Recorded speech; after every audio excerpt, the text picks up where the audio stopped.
To generate a Gatepass, follow the following steps. Navigate to the Clinical module and select Inpatient submodule.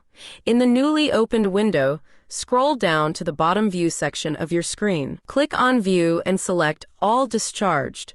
You can filter the dates accordingly to capture the specific period and time when a patient was discharged, and click on View to access the patient as shown. Select the patient and click on Generate Gatepass button to generate the Gatepass successfully. It's important to authorize a Gatepass as it ensures that only patients who are medically cleared or have valid reasons for leaving the hospital are allowed to do so. To authorize a Gatepass, follow the following steps. Navigate to the Billing module and select Gatepass.